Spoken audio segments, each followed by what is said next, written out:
Hello दोस्तों, कैसे हैं आप लोग। उम्मीद करता हूँ सब घर में होंगे और ठीक ठाक होंगे। आज की वीडियो में बात करेंगे हम लोग कि सीबीएसई की जो कंपार्टमेंट एग्ज़ाम को लेकर के देश में जो इतनी उथल पुथल मची हुई है कि क्या होने वाला है और क्या हो चुका है और क्या अपडेट है। और सीबीएसई ने अभी बच्चों को भेजने के लिए कहा है रिप्रेजेंटेशन, तो वो रिप्रेजेंटेशन को आप कैसे भेजें, उसमें क्या गलती नहीं करें और किस तरीके से ट्वीट चलाएं, इस वीडियो में हम लोग पूरी की पूरी डिटेल में चर्चा करेंगे। तो आप बने रहिए हमारे साथ, यहाँ पे आपको हर एक डिटेल कंप्लीट तरीके से मिलेगी। अब मैं बता देना चाहता हूँ कि दो जो बड़ी अपडेट आ रही है दो स्टेट की, उसमें सबसे पहला जो है तेलंगाना स्टेट, यहाँ पे इन्होंने एग्ज़ाम को कैंसिल कर दी है, सप्ली एग्ज़ाम को 2020 की। और यहाँ पे देख लीजिए कि टाइम्स ऑफ इंडिया का पोर्टल खुला हुआ है, बहुत ही जेन्युइन पोर्टल है। यहाँ पे TS inter supply exam 2020 cancelled, all second year student pass. आप देख लीजिए, ये बहुत ही बड़ा गुड न्यूज़ है ये तेलंगाना स्टेट की तरफ से। और यहाँ पे आप देख लीजिए कि दूसरी जो यहाँ पे है कि एक बहुत ही अच्छी खासी पोर्टल है खुली हुई, यहाँ पे आप देख सकते हैं। उसके बाद यहाँ पे इन्होंने लिखा हुआ है कि supplementary exam cancel, check repair rule here. उसके बाद नीचे आप जैसे ही आते हैं यहाँ पे ठीक लिखा हुआ है कि Andhra Pradesh inter supply exam cancelled. उसके बाद और नीचे आइएगा तो यहाँ पे आपको डेट शेड्यूल के साथ दिया हुआ रहेगा कि किस दिन कौन कौन सा एग्ज़ाम था और वो कैंसिल हो चुकी है। AP inter supply time table 2020 जो कि अब कैंसल हो चुका है। तो ये तो दो बड़ी अपडेट हो गई। अब सीबीएसई से भी उम्मीद किया जा सकता है कि सीबीएसई भी एग्ज़ाम को कैंसिल करेगी ही, और मैक्सिमम 99% चांस है कि ये एग्ज़ाम को कैंसिल करेगी और लड़कों को पास करार देगी। यहाँ पे देख लीजिए कि जिस तरीके से दूसरी स्टेट इनिशिएशन ले रही है, इनिशिएटिव उन लोगों का बहुत ही अच्छा खासा है कि एग्ज़ाम को कैंसिल करके और लड़के को पास करार देने का, स्टूडेंट्स को पास करार देने का।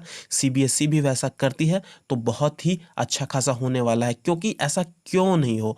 आर्ट्स की जो एग्जामिनेशन हुई थी सीबीएसई की, उसके बाद बीएसटी की जो कुछ कुछ सब्जेक्ट की जो एग्जामिनेशन हुई थी, उसके बाद 10th नॉर्थ ईस्ट का जो एग्जामिनेशन हुआ था, रेगुलर वाले एग्ज़ाम की मैं बात कर रहा हूँ, वहाँ पे इन लोगों का एग्ज़ाम ना ले करके इन लोगों को पास करार दे दिया गया इंटरनल असेसमेंट के आधार पे, और उनका रिजल्ट बहुत ही अच्छा खासा हुआ। तो वो रेगुलर वाली एग्ज़ाम में जब ये ऐसा कर सकते हैं, तो अभी तो कंपार्टमेंट एग्ज़ाम होने वाली, इसमें तो ऑलरेडी कुछ बच्चे पीछे हो चुके हैं।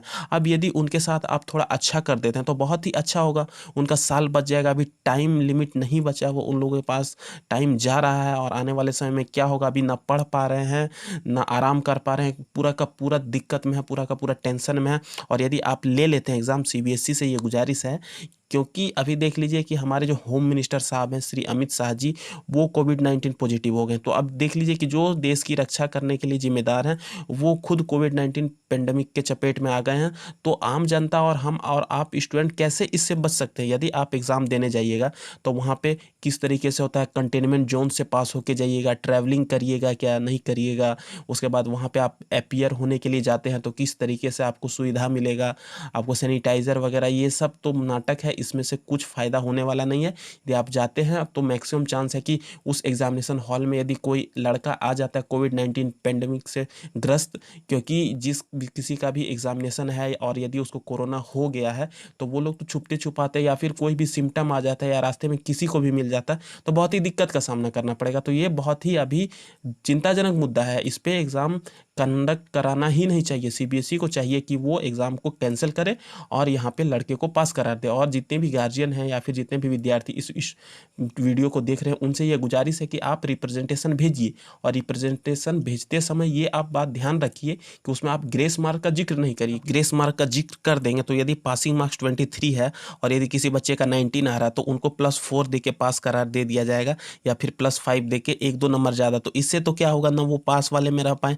ना फेल वाले में रह पाएँ, बीच बीच में हो गए तो उनको आगे बहुत ही दिक्कत का सामना करना पड़ सकता है। तो इन सब से बचने के लिए आप ऐसा जिक्र मत करिए, आप अच्छी तरीके से उसको लिखिए और उसमें आप ये बताइए कि आप पास कर दीजिए बच्चे को, जिस तरीके से इंटरनल असेसमेंट के आधार पे अभी ये लोग रेगुलर वाली एग्ज़ाम में बीएसटी में और 10th की जो नॉर्थ ईस्ट की एग्ज़ाम हुई थी वहाँ पे जैसे पास करार दे दिया गया। और उसके बाद यदि आप रिप्रेजेंटेशन नहीं भेज पाते हैं तो आप ट्वीट करिए, hashtag cancel compartment exam, hashtag CBSE 2020 exam, ये आप कर सकते हैं। उसके बाद मेल कर सकते हैं, और ये दोनों तरीका तो है। यदि आप कुछ नहीं भी कर पाते हैं तो कम से कम ट्वीट कर दीजिए।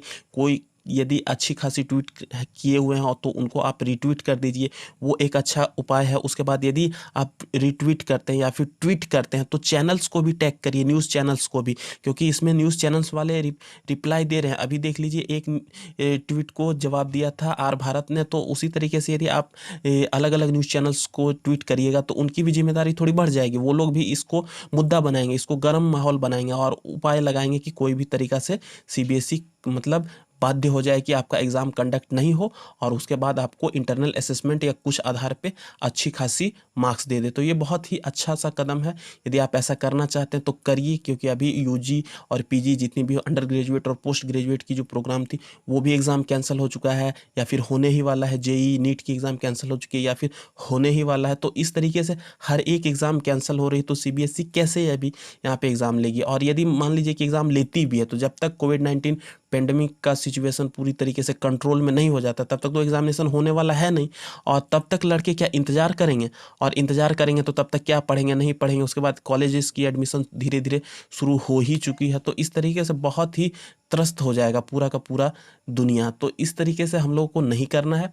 आप ट्वीट करिए, कैंपेन चलाइए, रिप्रेजेंटेशन अलग अच्छी तरीके से भेजिए। अभी कोर्ट ने जो टाइम दिया हुआ था 7 दिन का, उसमें से आपका आज 3 दिन हो गया है। और जो पिटिशनर है उनकी यहाँ पे आप देख लीजिए कि स्क्रीनशॉट में आपको दिख रहा होगा, यहाँ पे उनको टाइम दिया गया। और पिटिशनर से ये गुजारिश है कि वो रिप्रेजेंटेशन में शामिल हो ही। और यदि आप किसी भी तरीके से रिप्रेजेंटेशन नहीं भेज पाते हैं, थोड़ा एक दो से गलती हो जाता है, किसी के पास उतना सुविधा नहीं रहता, तो उसमें घबराने की बात नहीं है। जो सबके साथ होगा वही आपके साथ होगा। तो ऐसी कोई यहाँ पे सीबीएसई भेदभाव नहीं करने वाले कि जिन लोगों ने रिप्रेजेंटेशन भेजा है तो उन्हीं के लिए हम लोग सिचुएशन के बारे में सोचेंगे, बाकी और किसी के बारे में नहीं।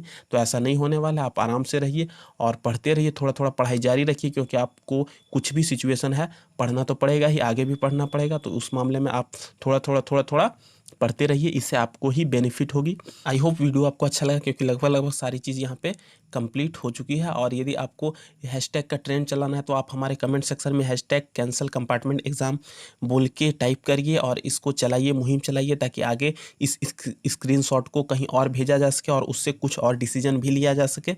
और बने रहिए हमारे साथ, यहाँ पे आपको पल पल की अपडेट मिलती रहेगी। धन्यवाद। जय हिंद। वंदे मातरम।